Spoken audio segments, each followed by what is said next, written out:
All right, so welcome to Principles of Marketing for the second day.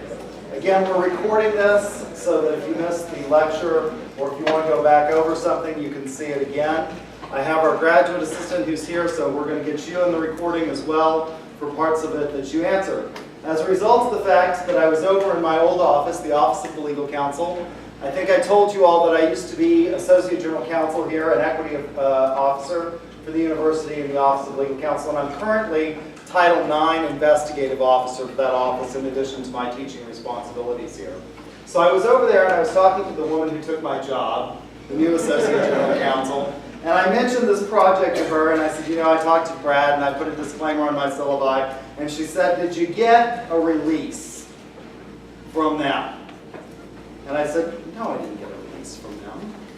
And she said, well, if you're going to pan the audience and have them in it, maybe you ought to get a release. So what I'm going to do is I have a release here for you to sign that says that you will hold me, the University, the College of Business, the Department of Marketing, my heirs, assigns, and anyone else that's a successor in interest to me, totally harmless, should the mob come and hunt you down after they find you as a result of this being posted to YouTube.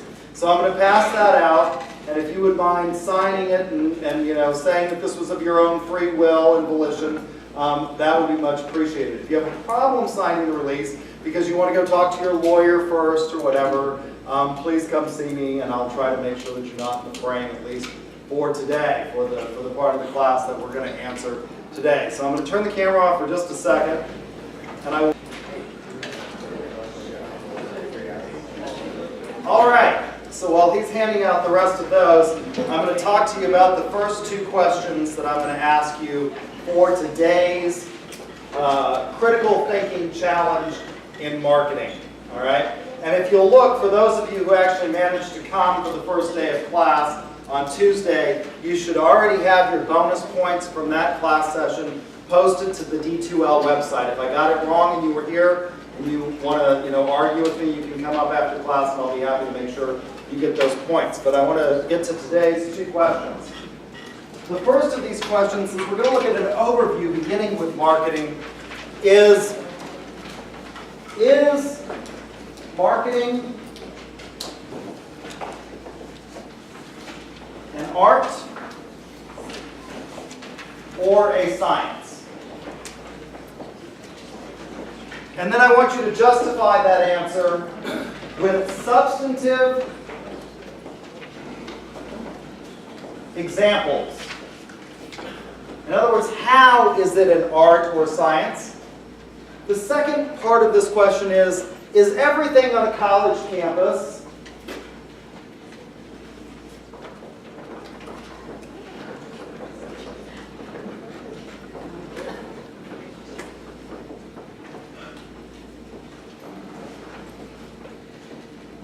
either an art or a science, or is there another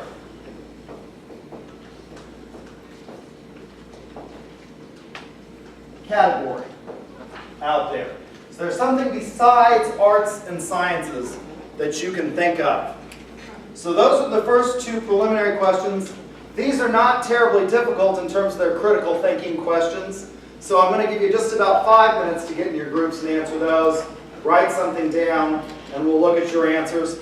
After that, we're going to look at a film, and I'm going to ask you how these questions apply to the film and then to marketing. Okay, so you got 5 minutes. All right, so I've turned the camera back on. Sounds like you all are wrapping up. So, to the first one. I was talking with some of the groups around here asking if you had a question, and the group back there had a particularly interesting answer. What was your answer? Art is a science. Okay? Anybody disagree with that point?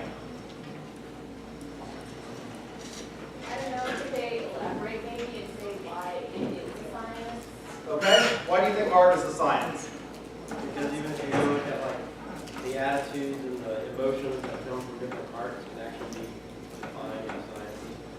Okay, how so? So like colors and melodies and that kind of stuff, what's memorable and what emotions each color and tones and sounds can actually apply. Okay. Do you want to disagree? Oh my gosh. I kind of do disagree. I think that art is just something that people are born with. It's like a gift because people think that they have an art and they may figure out that's not really the path that you can go on. If art was a science and anyone could learn it, we would all be singing like Beyonce, but we don't. And so I think that art is art. You think art is art? Okay, I saw, first of all, there was a hand back there. Yes, ma'am. Okay, whenever we're talking about art in comparison with science, like, we have to understand what context you're trying to put it in. Like art as in like something very topical or aesthetic and application to science. Science in our minds is college students who think like, oh, like math and stuff like that. And then whenever we're looking at art, we're thinking of like Van Gogh or like Beyonce, whatever, like stuff like that. But whenever we're looking at art in nature and stuff like that, like we'll see some different patterns that could really applicable to science. It's like there are some things like that repeat an algorithmic pattern that also appear in science. You know, some things will overshadow each other. Okay. Yes, ma'am. I was actually waving at my friend. Oh. I think you cannot, I think art and science eventually is one and the same thing. Because everything you do is art, and everything that you're doing has science in it as well. So I don't think there's any way to separate the two things. Okay. I think our group kind of came up with like a combination of what everyone's saying. It's like marketing can't be done, like there's science behind the art. Like you have to do the research, like the polls and the studies, figure out which like colors, schemes like attract people. So there's the science behind the art, and then like I kind of agree with what she was saying. Like art is separate from science. Like science can be taught like in a classroom, just like marketing can. And then you have art. Like some people just have an art for marketing. Like they may not need to take the course, and they can just market well. Like so it can be both, like a combination of both. Okay. So I'm sensing from your answer that there's some level of talent Right. in art that you don't have in science, Right. Exactly. that you can't replicate. So using that logic, I could be Einstein. Yeah. I feel like all the famous scientists and philosophers, and they all, the way they discovered everything was like in an artistic way. It was an art to them how they discovered and how they invented. Okay. So, I mean, then again, I don't think you can separate these two things. Yeah, I think Einstein's a lot brighter than I am, right? I don't know how I got through university physical science. I put it off until my last semester to take it because I hated it so much. You know, that whole, if a train leaves Chicago and one leaves Oklahoma City and they collide in Omaha, going 90 miles an hour each, how far, who cares? Everybody's dead. I don't need to know. So, okay. So is marketing an art or a science? It's both. Okay, so this was sort of a no-brainer answer. It's both. It's a little bit of both. Obviously, there's a creative aspect to marketing. Advertising, developing ads and stuff like that is creative. And there's not an absolute science to it. But we can tell what people like through a scientific process, right? And determine whether or not they're going to buy a product. Now, is there a third category in collegiate stuff? Is there something that's neither an art nor a science? Marketing. What? Marketing. Marketing. It's the same answer for both. Maybe. It's a hybrid that combines both sources, so you can't classify it as an art or science. Okay. All right. This is a really deep philosophical question, actually. What constitutes an art and what constitutes a science? And is there something else? Is pure logic, which is something that we'll use in marketing, making logical argumentation, is pure logic a science? I'm not sure that it is. Mathematicians would argue, philosophical mathematicians would argue that it is a science because there is a way of refuting. Even absent reference to the natural world, you can refute mathematic proofs. But is that really the same thing as science if it doesn't have a connection to the tangential or the temporal world, because it's a thought experiment in your brain? And I may understand the meanings of things differently than you do. So is there this third category? I'm not sure. That's a more difficult question. But certainly, marketing is both a little bit of an art and a little bit of a science. Putting together an ad layout is an art. Having an eye for design is an art, right? But whether or not people respond positively to that then becomes a science. And for those of you who said that there is emergence between art and science, that's absolutely true. We're now seeing things that we used to think forever and ever and ever to be universal truths, to be questioned and to be under the examination of scientific inquiry. For example, one of the age-old adages is that beauty is in the eye of the beholder. Right? We all think that, don't we? Turns out it's not. When we ask people to draw an ideal picture, in all different cultures, they all come up with the same kind of scene.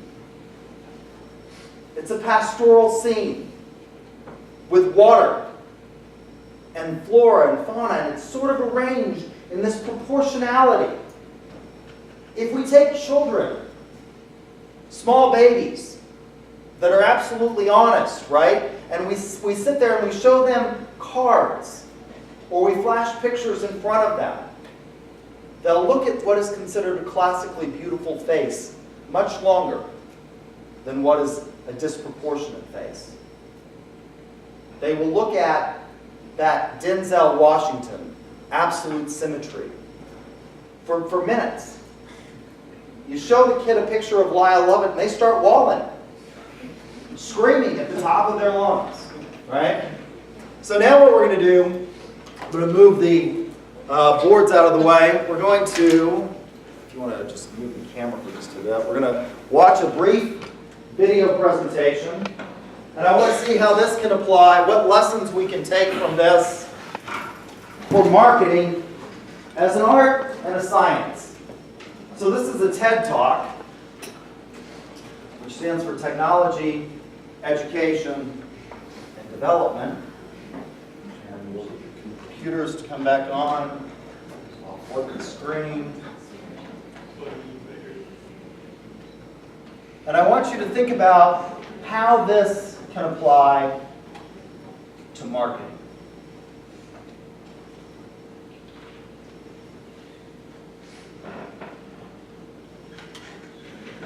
Hopefully the technology will work.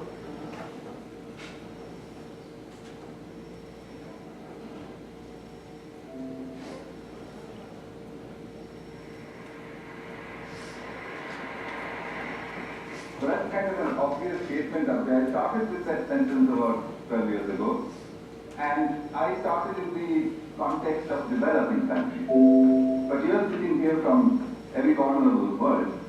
So if you think of a map of your country, I think you realize that for every country on earth, you could draw little circles to say these are places where good teachers won't go.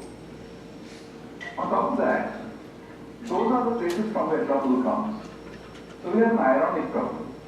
Good teachers don't want to go to just those places where they're needed the most. I started in 1999 to try and address this problem with an experiment, which was a very simple experiment in New Delhi. I basically embedded a computer into a wall of a slum in New Delhi. The children barely went to school, they didn't know any English, they'd never seen a computer before, and they didn't know what the internet was. I connected high-speed internet to it, it's about 3 feet off the ground, turned it on and left it there. After this, we noticed a couple of interesting things which you'll see, but I repeated this all over India and then through a large part of the world, and noticed that children will learn to do what they want to learn to do. This is the first experiment that we did. 8-year-old boy on your right, teaching a student, a 6-year-old girl, and he was teaching her how to browse. This boy here in the middle of central India. This is in a Rajasthan village where the children recorded their own music and then played it back to each other. And in the process, they enjoyed themselves thoroughly. They did all of this in 4 hours after seeing the computer for the first time. In another South Indian village, these boys here had assembled a video camera and were trying to take the photograph of a bumblebee. They had downloaded it from Disney.com or one of these websites, 14 days after putting the computer in their village. So at the end of it, we concluded that groups of children can learn to use computers and the internet on their own, irrespective of who or where they work. At that point, I became a little more ambitious and decided to see what else could children do with a computer. We started off with an experiment in Hyderabad, India, where I gave a group of children, they spoke English with a very strong Telugu accent. I gave them a computer with a speech-to-text interface, which you now get free with Windows, and asked them to speak into it. So when they spoke into it, the computer typed out gibberish. So they said, well, it doesn't understand anything of what we're saying. So I said, yeah, I'll leave it here for 2 months. Make yourself understood to the computer. So the children said, how do we do that? And I said, well, I don't know. And I left.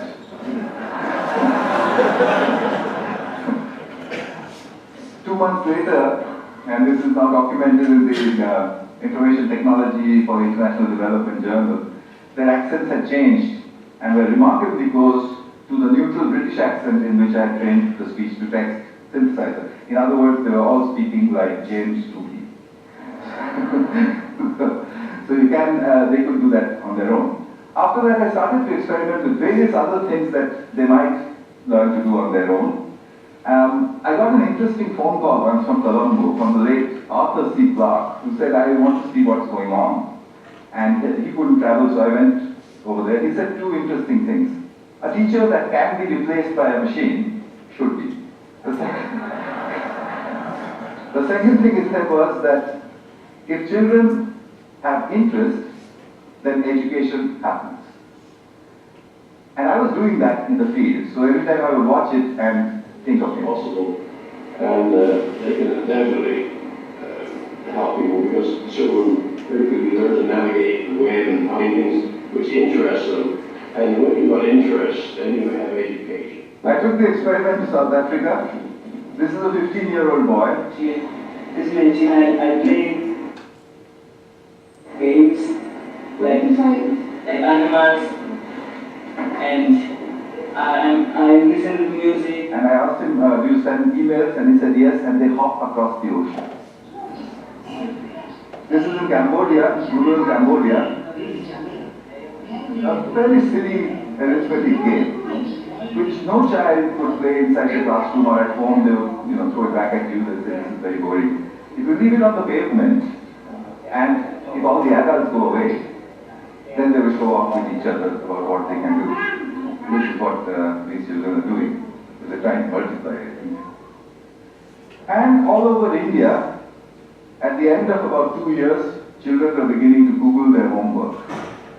As a result, the teachers reported tremendous improvements in their English. Rapid improvements and all sorts of things. They've become really deep thinkers and so on and so forth. And indeed they had. I mean, if there's stuff on Google, why would you need to stuff it into your head? So at the end of the next 4 years, I decided that groups of children can navigate the internet to achieve educational objectives on their own. At that time, a large amount of money had come into Newcastle University to improve schooling in India. So Newcastle gave me a call. They said, I'll do it from Delhi. They said, there's no way you're going to handle £1 million worth of university money sitting in Delhi. So in 2006, I bought myself a heavy overcoat and moved to Newcastle. I wanted to test the limits of this system. The first experiment I did out of Newcastle was actually done in India, and I set myself an impossible target.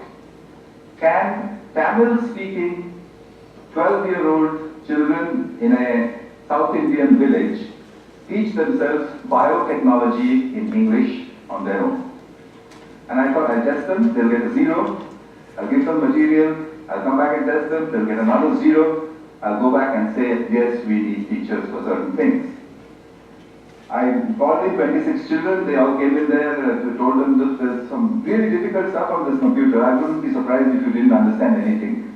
It's all in English, and I'm going. So I left them with it. I came back after 2 months, and the 26 children marched in looking very, very quiet. I said, well, did you look at any of the stuff? I said, yes, we did. Did you understand anything? No, nothing. So I said, well, how long did you practice on it before you decided that you understood nothing? They said, we look at it every day. So I said, for 2 months you were looking at stuff you didn't understand. So a 12-year-old girl raises her hand and says, literally, apart from the fact that improper replication of the DNA molecule causes genetic disease, we've understood nothing else.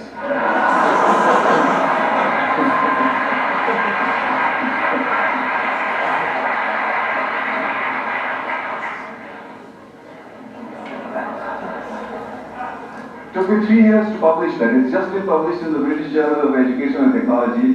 One of the referees who refereed the paper said, it's too good to be true. Which was not very nice. Okay. Well, one of the girls had taught herself to become the teacher. And that's her over there.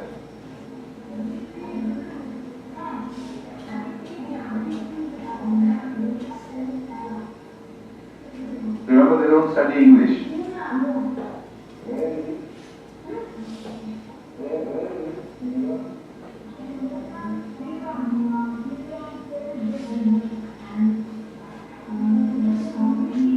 I edited out the last bit where she said, when I asked where is the neuron, and she said, the neuron, and then she looked and did this. But her expression was not very nice. So,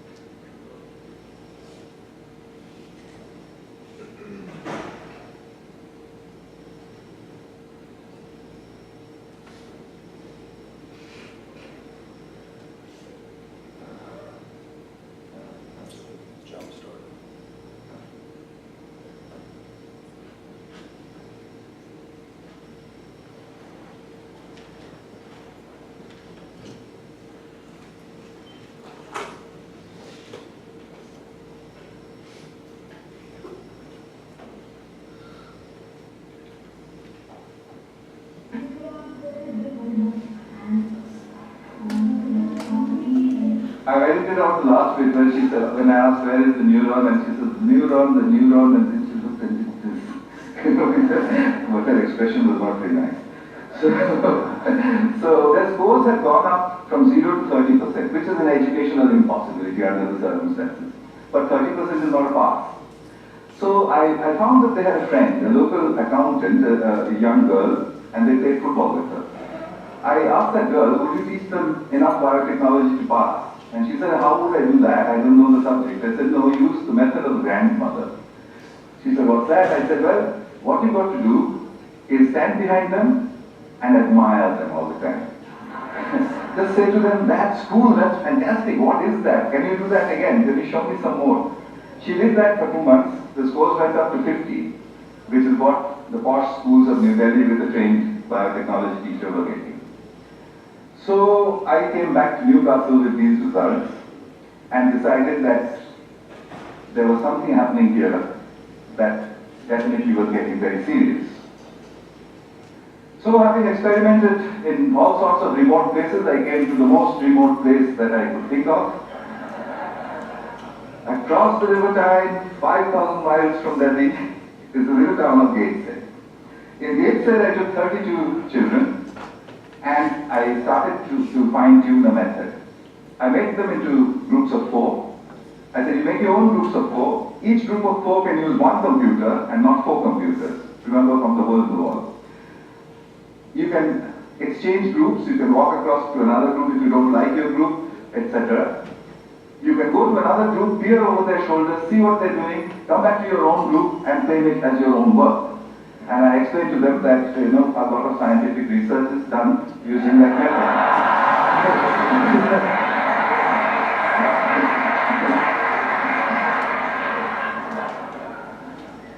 The children enthusiastically got up to me and said, now what do you want us to do? I gave them 6 GCSE questions. The first group, the best one, solved everything in 20 minutes. The worst, in 45. They used everything that they knew. News groups, Google, Wikipedia, Ask Jeeves, etc. The teacher said, is this deep learning? I said, well, let's try it. I'll come back after 2 months. We'll give them a paper test, no computers, no talking to each other, etc. The average score when I had done it with the computers and the groups was 76%. When I did the experiment, when I did the test after 2 months, the score was 76%. There was photographic recall inside the children, I suspect because they're discussing with each other. A single child in front of a single computer will not do that. I have further results which are almost unbelievable of scores which go up with time. Because their teachers say that after the session is over, the children continue to Google further. Here in Britain, I put out a call for British grandmothers after my Coopum experiment. Well, the very vigorous people, British grandmothers, 200 of them volunteered immediately.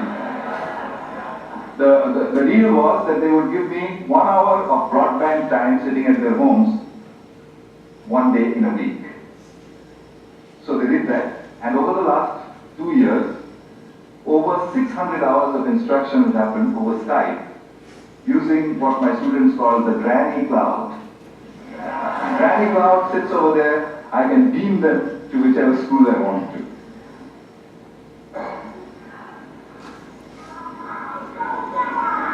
You can't catch me. You say it. You can't catch me. I'm the gingerbread man.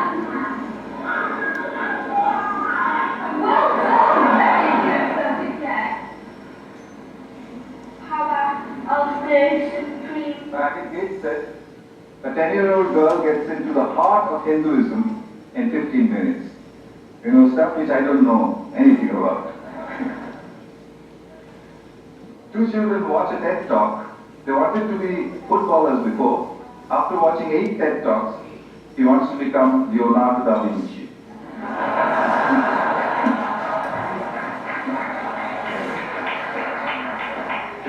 It's pretty simple stuff. This is what I'm building now. They're called souls, self-organized learning environments.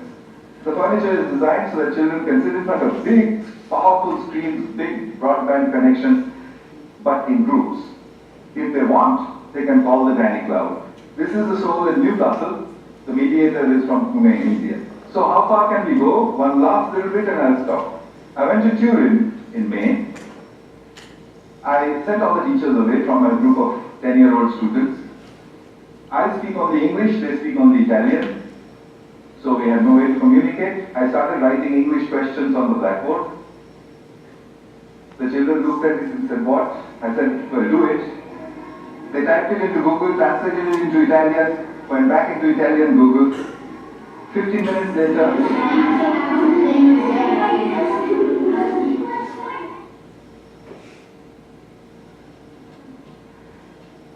next question, where is Calcutta?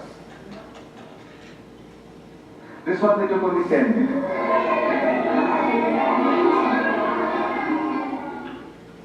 I tried a really hard one then.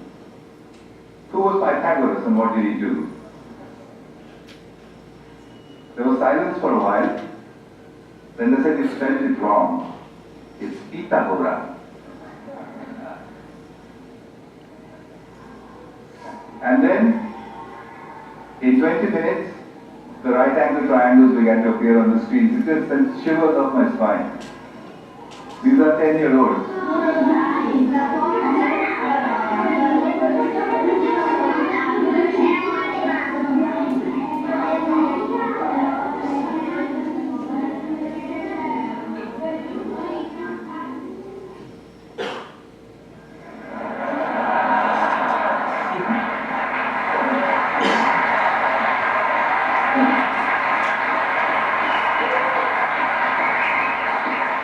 So you know what's happened? I think we've just stumbled across a self-organizing system. A self-organizing system is one where a structure appears without explicit intervention from the outside. Self-organizing systems also always show emergence, which is that the system starts to do things which it was never designed for, which is why you react the way you do, because it looks impossible.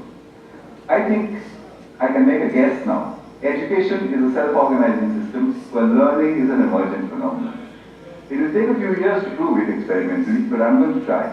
But in the meanwhile, there is a method available. 1 billion children, we need 100 million mediators, there are many more than that on the planet, 10 million souls, $180 billion and 10 years. We could change everything. Thanks. Thank you.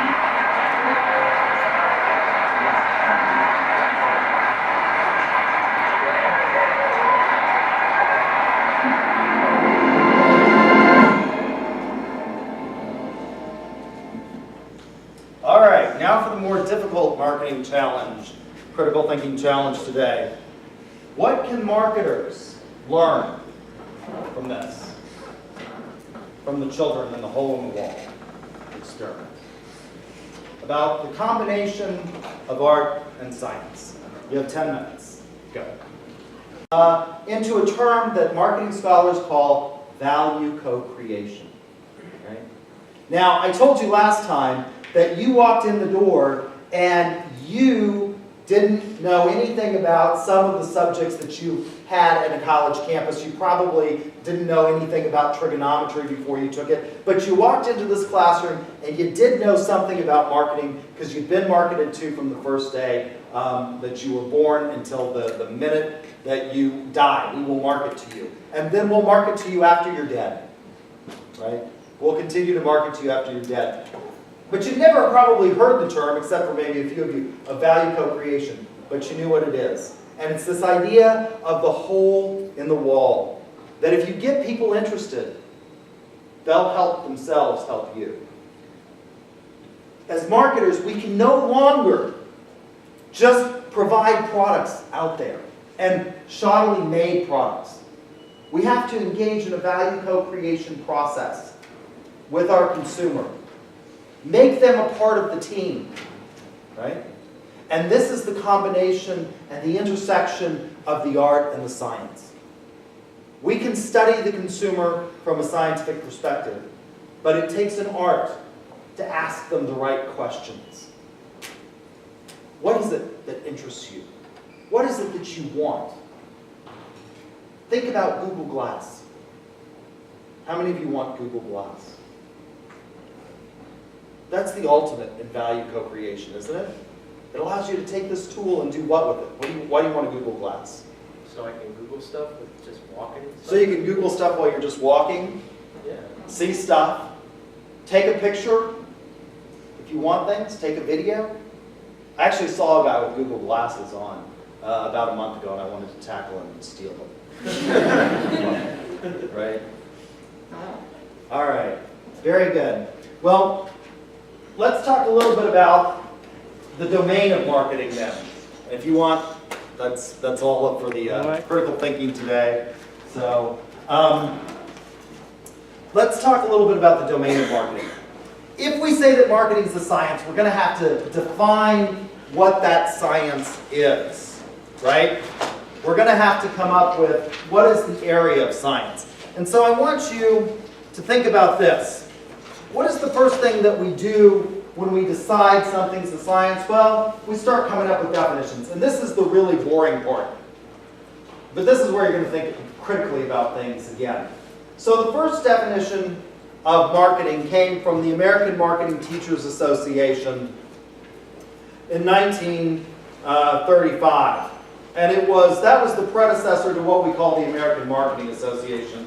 And this definition of marketing says, marketing is the performance of business activities that direct the flow of goods and services from producer to consumer. Marketing is the performance of business activities that direct the flow of goods and services from producer to consumer. Now, I'll put that up on D2L. It's a good thing that you're writing it down. One of the things we know from the pedagogy research is that what you write down, you have a tendency to remember more photographically, right? What's wrong with that definition of marketing? It's not inclusive enough. It's very narrow. It focuses on what? It focuses on what? Business activities, right? And marketing is not just about business, is it? How else can we use marketing? We can use marketing socially. We can use marketing personally, right? In our interactions with people. How many of you have a group of friends that you hang out with? Right? A lot of you. There are none of you that are socially awkward in here, right? Don't have any friends. In that group of friends, as you think about them, is there one person that's a sort of a leader? That does all the planning? Why do they do the planning? They always have the bright ideas? Because they're a leader. Because they're a leader? Have they marketed themselves to you to believe that they're the ones that should decide where the group goes? Sure, they've persuaded you, haven't they? And there's some exchange there between you, right? You give up some of the decision-making ability to do what? Enjoy the ride. Enjoy the joyride. Roxette song. I'm dating myself here, right? You don't know who Roxette is, for sure.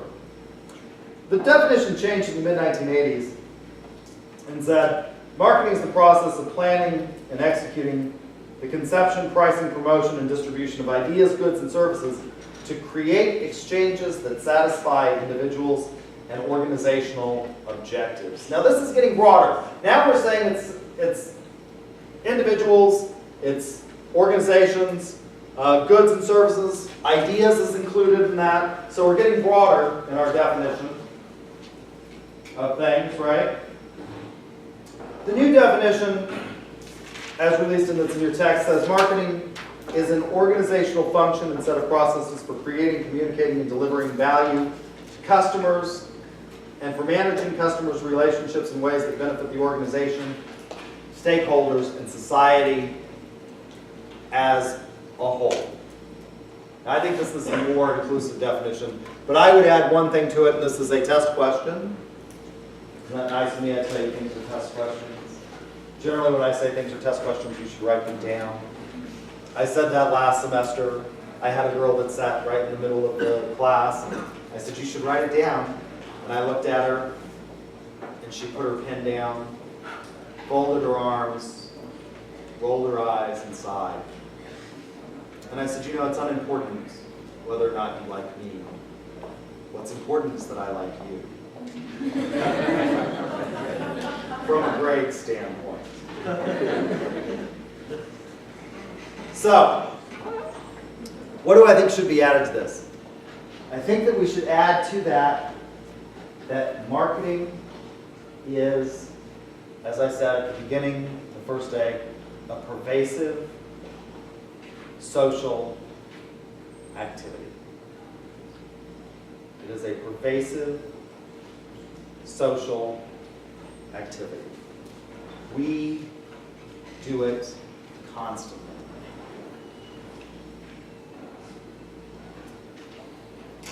Now, I want you to think about, for next time, because we'll have to move rapidly, about the philosophies that are talked about in your textbook, and we'll talk about those. So we have this sort of philosophy of the production era, or the production model, and then the selling. Look at those, and be prepared to think about what is limiting or what's wrong with those and how we can go and move from them to this era of value co-creation.